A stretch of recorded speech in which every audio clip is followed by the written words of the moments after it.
Dah. Baik, assalamualaikum warahmatullahi wabarakatuh. Alhamdulillahi rabbil alamin.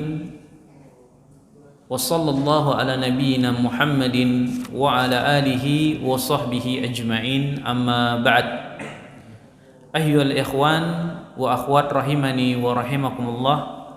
Alhamdulillah, pada kesempatan malam hari ini kita dapat melanjutkan kembali pembahasan kitab akhlak. Pada malam hari ini kita akan lanjutkan tentang madarut ta'awuni 'alal itsmi wal 'udwani. Bahayanya tolong menolong dalam dosa dan permusuhan. Jadi tergambar bagi kita bahwasanya kalau kita melakukan tolong menolong dalam hal-hal dosa, kita tolong menolong dalam permusuhan, ini dapat mengakibatkan bahaya dunia maupun di akhirat. Di antara bahayanya yang pertama adalah taqlibun nizamal mujtama'i wa tusaidu ala fasadidz dhimami. Dapat menghancurkan tatanan hidup masyarakat serta berperan untuk terjadinya kerusakan terhadap objek-objek yang asalnya terlindungi hak-haknya.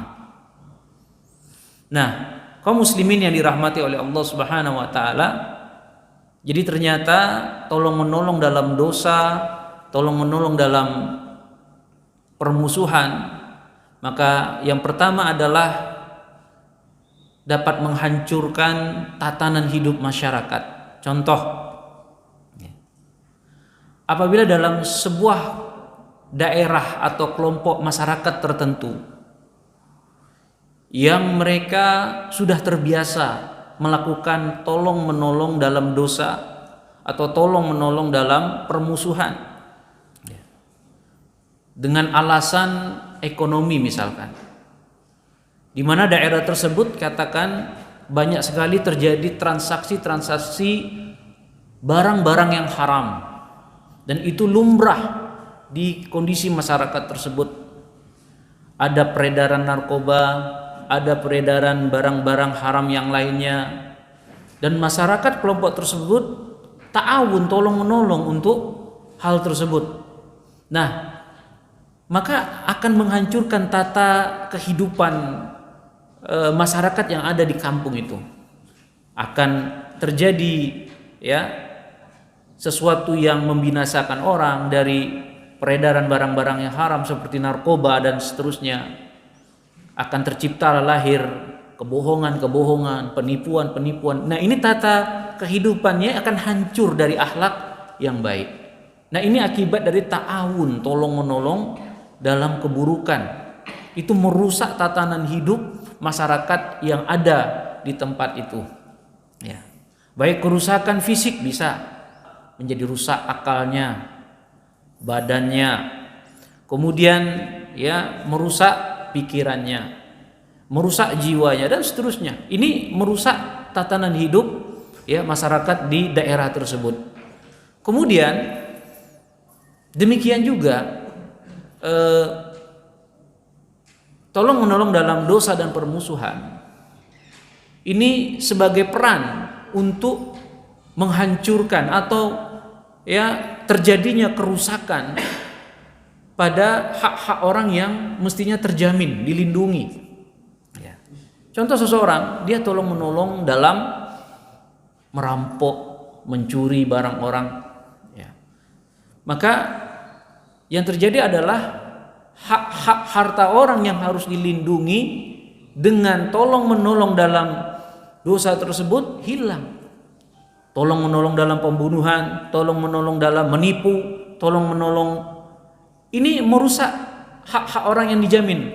Seorang muslim itu haknya dijamin, hartanya, jiwanya juga dijamin, maksudnya dijaga, terlindungi. Jiwa seorang muslim itu dilindungi, harta seorang muslim itu dilindungi, darah seorang muslim itu juga dilindungi, kehormatan seorang muslim itu juga dilindungi. Nah, Kalau seorang tolong menolong dalam keburukan, dalam permusuhan, banyak hak-hak yang terlindungi itu hancur karena tolong menolong dalam keburukan tadi. Sebuah contoh, ya, seorang itu baik kepribadiannya, seseorang itu jujur dalam transaksi jual belinya, kemudian ada orang menghembuskan fitnah untuk merusak kredibilitas dia, dianggaplah oh si fulan itu suka ya tidak jujur dalam jual beli, si fulan itu ya begini dan begitu. Dia ingin ya menghembuskan kepada orang-orang dengan kelompok-kelompoknya, ingin menggambarkan orang tersebut jelek di hadapan orang lain, baik itu kehormatan dirinya, baik itu harga dirinya dan seterusnya, sehingga rusaklah hak-hak seorang muslim yang mesti dilindungi. Hak seorang muslim itu harus dilindungi, ya, kehormatannya harus dilindungi. Tidak boleh kita kita rusak kehormatan seorang muslim dengan tuduhan-tuduhan fitnah. Gak bisa. Oh si fulan itu sesat, si fulan itu nggak benar, ya, tanpa ada bayina penjelasan, itu merusak kehormatan seorang muslim. Nah, orang yang bertahun tolong menolong dalam hal ini hak-hak yang mestinya terjaga hilang. Ya. Kemudian misalkan tolong menolong dalam hal-hal yang memudaratkan seorang muslim, misalkan seorang muslim dikeroyok, dipukulin sampai mengeluarkan darah, sementara darah seorang muslim itu terlindungi. Nah, ini tidak boleh ya, tolong menolong dalam hal ini. Ya, ta'awun dalam dosa dan ya permusuhan. Ini yang pertama. Kemudian yang kedua, bahaya yang kedua, taftahu abwab asy-syarri wa tatmisu ma'alimal haqqi liyartafa'al batilu.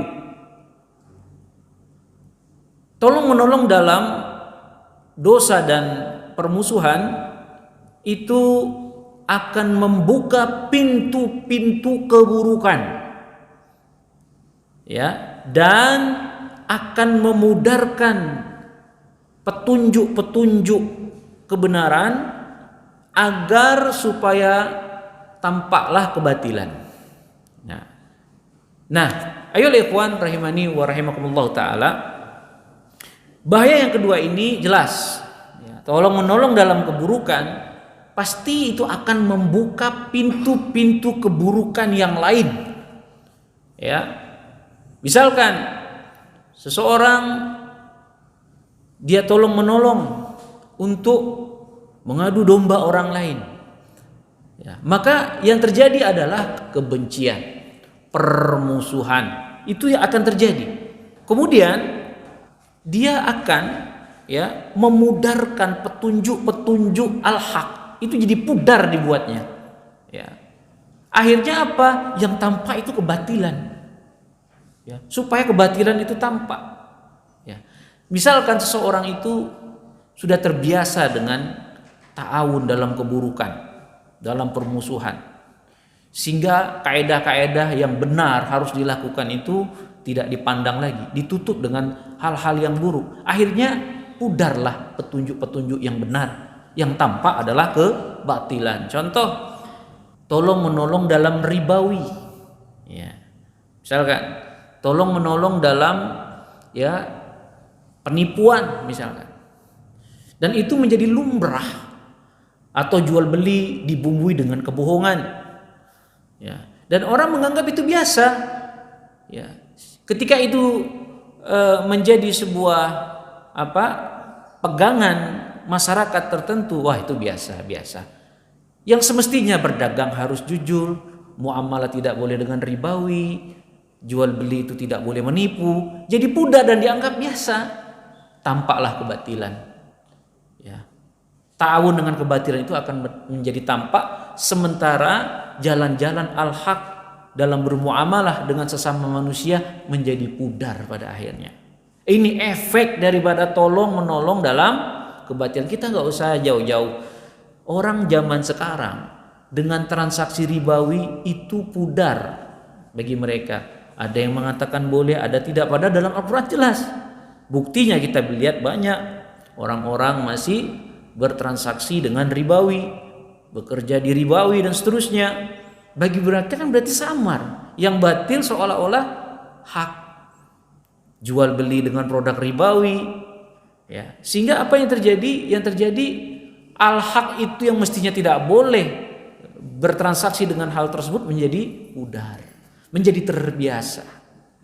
Kemudian yang ketiga, ya, jeleknya atau bahayanya tolong menolong dalam dosa dan permusuhan, tunbi'u an khissati sahibiha wa dana'ati nafsih, menampakkan tentang rendahnya diri orang yang melakukan hal tersebut, mempertontonkan begitu hinanya dirinya. Itu sebenarnya.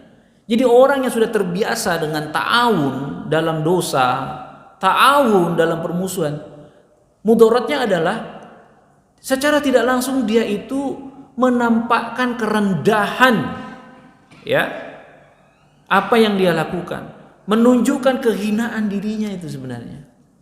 Jadi kalau kita melihat orang yang sudah terbiasa dengan jual beli bohong, jual beli nipu, itu sebenarnya menunjukkan dirinya itu rendah, dirinya itu hina sebenarnya. Ya, itu secara tidak langsung. Jadi jangan berbangga sebenarnya dengan tolong menolong dalam dosa, tolong menolong dalam, ya, kemaksiatan, tolong menolong dalam perkara yang haram, tolong menolong dalam permusuhan. Itu sebenarnya menunjukkan kehinaan dirinya, menunjukkan bahwa kerendahan martabat dirinya, ya, karena dia tidak bisa lagi jujur dalam jalan yang benar, ya. Kemudian yang keempat, dalilun kamilun ala dha'fil imani wa qillatil muru'ati. Nah, ini bahaya orang tolong menolong dalam keburukan, ya, adalah sebuah gambaran yang jelas tentang lemahnya iman orang itu, ya. Kemudian begitu rendahnya kehormatan dirinya, qillatul muru'ah, begitu rendah, ya, martabat dirinya, ya. Jadi orang yang sudah terbiasa dengan tolong menolong dalam dosa dan permusuhan, ya, itu dipastikan tentang bahwa lemahnya iman orang itu dan rendahnya martabat jiwanya itu. Jadi hina sekali sebenarnya orang yang tolong menolong dalam dosa itu, hina sekali martabat dirinya itu, ya. Kemudian yang kelima, yubashsharu sahibuha biaqibatin wa khimatin wa adzabin alimin. Maka dikabarkan dalam Al-Quran dan sunnah Rasulullah SAW tentang apa sih akibat bagi pelaku orang yang melakukan hal ini, yaitu berupa akibat yang sangat-sangat membahayakan dirinya, siksa yang sangat pedih bagi orang-orang yang berta'awun kepada dosa dan bermusuhan. Misalkan hadis Nabi SAW yang diriwayatkan Muslim, man sanna fil islami sunnatan sayyi'atan alaihi wizruha wa wizru man amila biha min ba'dihi min ghairi ayan kusa min auzarihim syai'un. Barang siapa yang menunjukkan sesuatu yang buruk kepada orang lain, maka dosanya dia tanggung seperti dosa orang yang melakukannya, tanpa mengurangi dosa sedikit pun dari orang-orang yang melakukannya. Nah, jelas para ulama mengatakan siapa saja yang dia menunjukkan sesuatu yang buruk kepada orang lain, ya, kemudian orang lain itu melakukan, dia menanggung dosanya selain dosanya sendiri, ya. Maka para ulama kita menjelaskan bahwasanya orang yang tolong menolong dalam dosa, tolong menolong dalam permusuhan, ya, dia akan menanggung dosa tersebut, ya, dan dia termasuk melakukan kemaksiatan. Dan banyak ayat-ayat Al-Quran tentang begitu keras ancaman bagi orang yang tolong menolong dalam dosa. Ta'awanu 'alal birri wat taqwa wa la ta'awanu 'alal ismi wal 'udwan. Tolong menolong dalam kebaikan, kata Allah, dalam ketakwaan, jangan tolong menolong dalam dosa dan, ya, permusuhan. Ini ancaman dari Allah Subhanahu wa taala. Tentunya orang yang melanggar diancam dengan azab yang pedih oleh Allah Subhanahu wa taala. Kemudian yang keenam, yunbadhu sahibuha wa yuhmalu sya'nuhu idza kana al-mujtama'u salihan. Ya. Orang yang sudah terbiasa, ini yang keenam ya, tolong menolong dalam dosa dan bermusuhan, dia akan dikucilkan. Ya. Dia akan diabaikan kalau dia berada di lingkungan atau masyarakat yang baik. Ya, itu sebuah sunnatullah. Orang yang sudah dikenal suka tolong menolong dalam keburukan, tolong menolong dalam permusuhan, maka orang ini kalau dia hidup atau berada di lingkungan masyarakat yang baik, masyarakat yang soleh, maka dia akan dikucilkan, maka dia akan diabaikan, tidak dianggap orang itu. Ya. Misalkan seseorang yang sudah terkenal ya suka ngadu domba, suka gibahin orang, suka memfitnah orang, ma'ruf dengan perbuatan itu ya. Lama-kelamaan orang tahu, maka orang ini akan dikucilkan. Orang ini akan tidak dianggap kalau dia hidup, kalau dia berdampingan di lingkungan orang-orang yang soleh, orang-orang yang baik. Berbeda kalau sebaliknya, dia di dalam lingkungannya ya makin jadi. Ya, makin jadi. Nah, ini adalah sanksi sosial sebenarnya yang tercipta ketika dia berada di lingkungan masyarakat yang baik. Kemudian yang ketujuh, tusa'idu ala tughyanil hakim wa turakhasu lahu zulma. Jadi tolong menolong dalam dosa dan permusuhan itu dapat berperan menolong pemimpin yang lalim. Kemudian ya akan melegitimasi kezoliman. Nah, ayo ikhwan rahimani wa rahimakumullah, contoh ada di sebuah masyarakat seorang pemimpin yang zalim, memang lalim. Ya. Maka orang yang di dalam lingkungan tersebut terbiasa dengan ta'awun dalam keburukan, dalam dosa, ya, maka secara tidak langsung dia akan menolong pemimpin tersebut untuk melegalkan kelalimannya, sewenang-wenangannya, ya. Sehingga apa yang terjadi terkadang ya perkara yang zalim itu dilegitimasi. Contoh, kita tahu ya, khamr itu haram, zina itu haram, ya. Kemudian minuman keras itu haram. Tetapi ada orang yang punya keinginan besar untuk meraih keuntungan, ya. Dia berusaha mendekati pemimpin tersebut, ya. Karena pemimpin adalah pemimpin yang lalim, maka dia akan tolong menolong bagaimana tetap zina ini bisa halal, zina ini bisa legal, minuman khamr bisa legal, ya, minuman keras bisa legal, ya, dilakukan. Lalulah dia melakukan ta'awun, tolong menolong untuk bisa mewujudkan itu. Lobi sana, lobi sini, ya.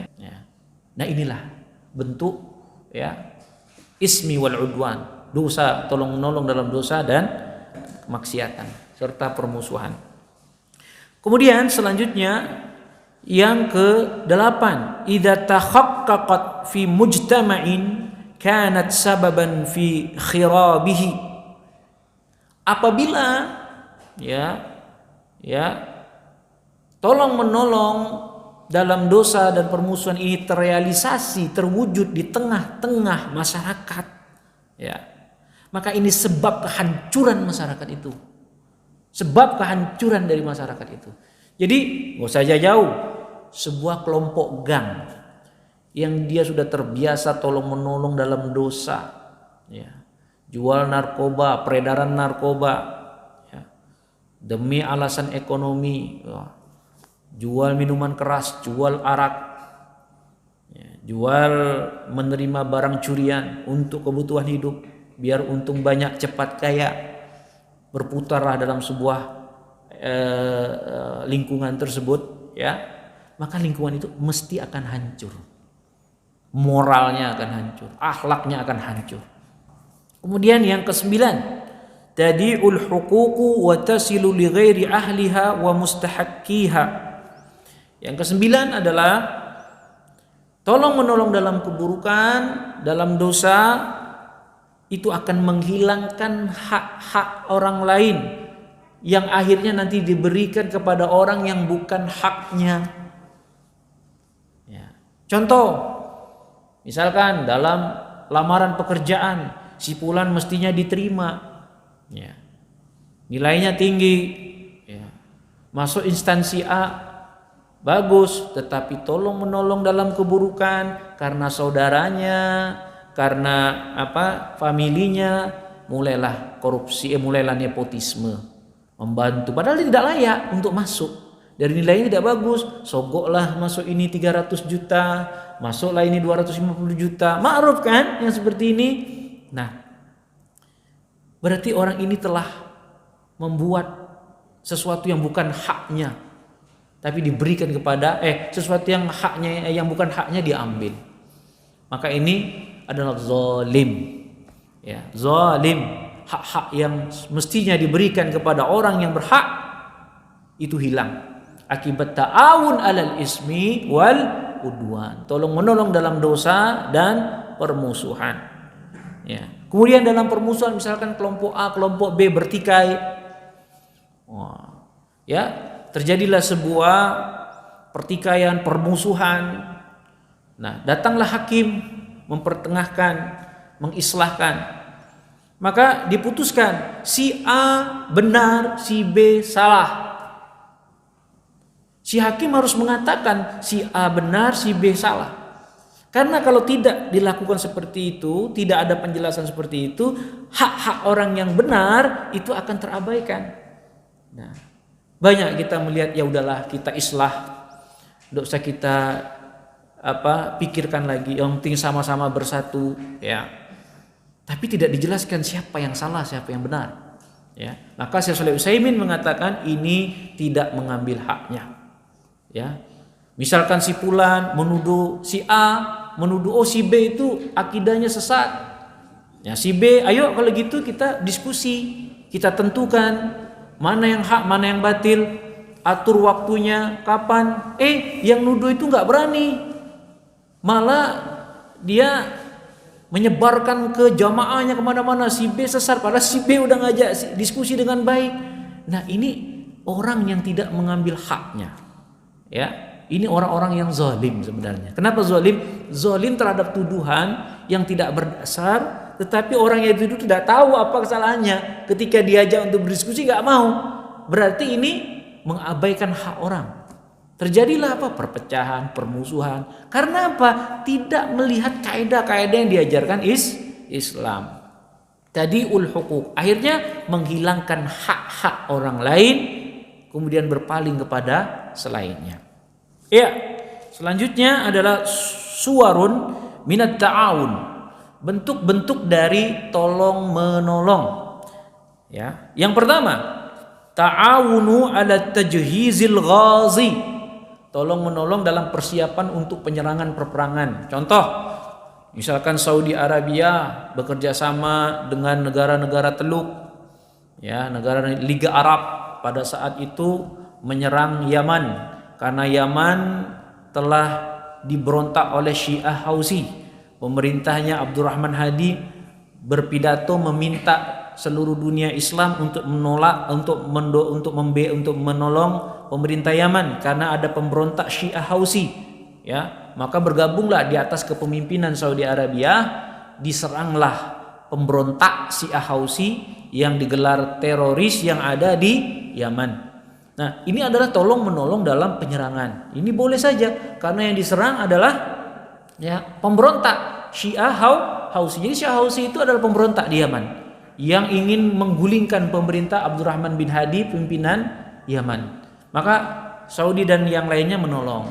Terjadilah sekarang, ya, lumayan membantu negara tersebut. Nah, ini ta'awun yang dibolehkan. Kemudian yang selanjutnya, yang kedua, bentuk ta'awun alal birri wa taqwa, ta'awanu ala daf'iz zulm. Tolong menolong untuk menolak kezaliman. Jadi kalau kita melihat kezaliman, boleh caranya kita tolong menolong untuk menolak kezaliman tersebut. Kita untuk membantah kezaliman tersebut. Bentuknya seperti apa? Tergantung kondisi lingkungan. Kemudian yang ketiga at-ta'awunu 'ala sabati 'alal haq wa tamassuku bihi. Ya. Tolong menolong agar kokoh di atas al-haq, tolong menolong untuk berpegang teguh di atas al-haq. Nah, ini juga boleh. Bagaimana bentuknya? Ya bentuknya banyak. Misalkan saudara kita dia belum paham al-haq, untuk memperkokoh al-haq dia, kita jelaskan begini loh, masalah iman itu begini, masalah tauhid itu begini. Kemudian belajarlah kamu di majelis ini supaya kamu kokoh akidahnya. Ayo saya jemput kamu kalau kamu tidak ada motor, atau saya ingatkan hari ini kajian. Ayo ya, kalau mulai merajuk janganlah merajuk. Ini kita belajar tidak ada merajuk-merajuk. Kalau merajuk tidak dapat ilmu. Dan seterusnya, itu namanya at-ta'awun ya ala fi tsabat alal haq. Ya, kemudian yang keempat adalah at-ta'awunu fi da'wati ilallah. Tolong menolong dalam dakwah. Tolong menolong dakwah kepada Allah adalah kalau ada syiar dakwah kita tolong informasikan ke orang supaya orang hadir ya.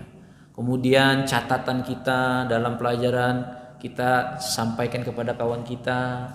Kemudian ada yang menyiapkan fasilitas dakwah, ada yang menyiapkan ya sisi-sisi dakwah itu harus tolong menolong. Ada ya orang dalam hartanya mampu, muhsinin ya memberikan hartanya untuk dakwah. Ada si ustadznya yang berdakwah, ada yang punya mobil bawa ustadznya berdakwah. Banyak. Itu ta'awun ala fid da'wati ilallah. Banyak sekali. Kemudian at-ta'awun yang kelima, ta'awun fit tazwijil uzab. Nah, tolong menolong dalam mengawinkan para pemuda. Ini juga ta'awun. Ada lembaga Sakinah, biro jodoh. Nah, biro jodoh itu carikan calonnya. Ini ta'awun. Boleh. Kemudian kawan kita yang memang mau nikah, tidak ada jodoh, carikan. Ada jodoh tapi tidak ada duit, ya dipinjamkan. Ya, ini ta'awun dalam menikahkan bujang. Ya, menikahkan para bujang, ya. Ini ta'awun juga. Kemudian yang keenam, at-ta'awun fi thalabil ilmi wa tafaqquhu fid din. Tolong menolong dalam menuntut ilmu. Tolong menolong dalam memahami agama. Banyak, ya. Menuntut ilmu apa? Ya, tolong menolongnya. Ya banyak. Ya, pinjamkan buku, kasih catatan, ajak dia kajian, nasihatkan, beri pemahaman kalau dia keliru, ya. Terus kalau dia tidak hadir nih catatan saya, oh saya hadir, saya sampaikan yang belum paham. Subhanallah, kalau ini kita ta'awun kayak begini, ya, begitu indah sekali sebenarnya Islam itu ya, lengkap Islam itu ya, sangat lengkap. Sampai-sampai akhlak Islam itu mempengaruhi seluruh dunia. Mereka saja yang tidak sadar. Kemudian yang ketujuh. Yang ketujuh ya? Ya, at-ta'awunu litafriji kurbatil mahmumin wa saddi hajatil ma'uzin.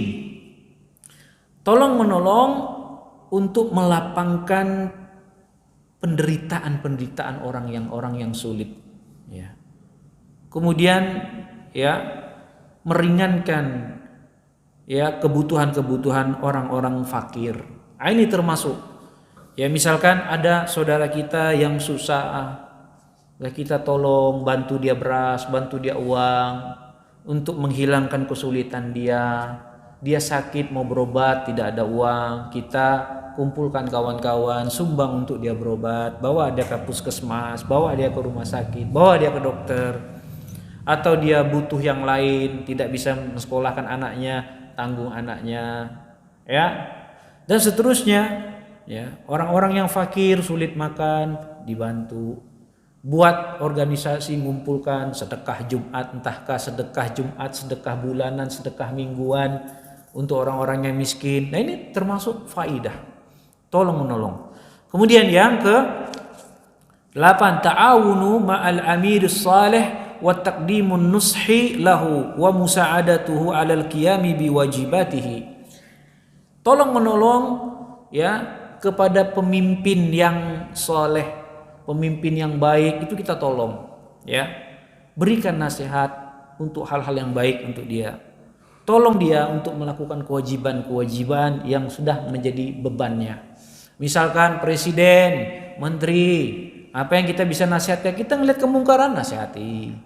Ya, melalui siapa tidak bisa langsung, tulis surat. Ya.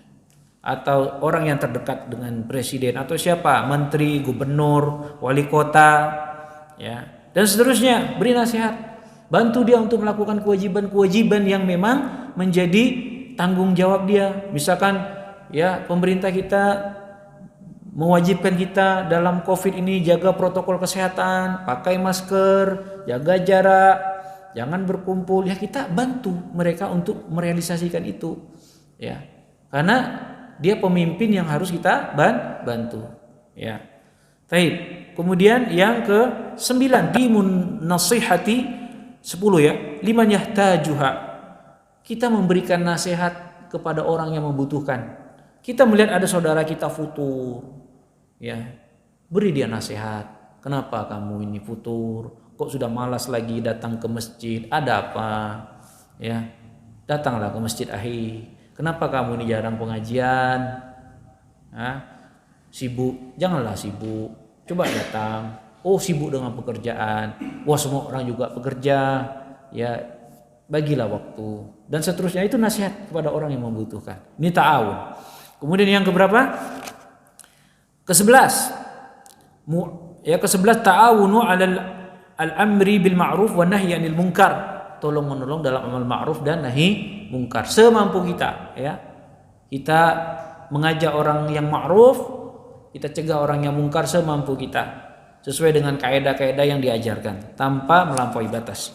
Kemudian yang ke-12, at-ta'awunu fi jam'i tabarru'at was-sadaqat waz-zakat waz-zakawat wa tawzi'uha 'ala mustahiqiha. Tolong menolong mengumpulkan sumbangan, tolong menolong mengumpulkan sedekah, tolong menolong dalam mengumpulkan zakat, kemudian dibagikan kepada orang yang berhak menerimanya. Nah, ini termasuk ta'awun.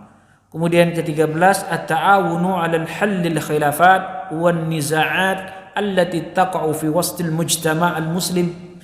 Tolong menolong untuk menyelesaikan perselisihan dan pertikaian yang terjadi di tengah kaum muslimin. Nah, ini termasuk ketika kita melihat ada pertikaian antara sebagian kaum muslimin dengan kaum muslimin yang lain, baik di gang dia, baik di komplek dia, baik di yayasan dia, baik di pesantrennya, baik di pengurus masjidnya, semuanya kalau ada pertikaian, hilangkan perselisihan, dibantu untuk menyelesaikan perselisihan, menyelesaikan pertikaian, ya, agar terjadi persatuan. Ini ta'awun namanya, ya, ini ta'awun. Ya, misalkan dalam sebuah yayasan kebaikan, nah, tentulah terjadi silang pendapat, A maunya B, B maunya C, satu merajuk, silhati dan seterusnya. Diselesaikan perselisihan itu, diberi penjelasan, dan jangan sampai merambat kemana-mana. Ini sebenarnya kurang kebesaran hati sih, karena kurang ilmu dari apa yang diajarkan Islam itu sendiri. Ya, taib ke berapa? Ke-13, at-ta'awunu fi iqamatil hudud wa hifdzul amnil bilad. Tolong menolong dalam menegakkan hudud. Nah, hudud ini hukum Islam. Mencuri, potong tangan, membunuh, kisas. Ini ada di Saudi Arabia, di Indonesia tidak ada ya. Ya, udah berbunyi ya. Baik, karena udah berbunyi kita sudahi. Subhanakallah wa bihamdika asyhadu an la ilaha illa anta astaghfiruka wa atubu ilaik. Assalamualaikum warahmatullahi wabarakatuh.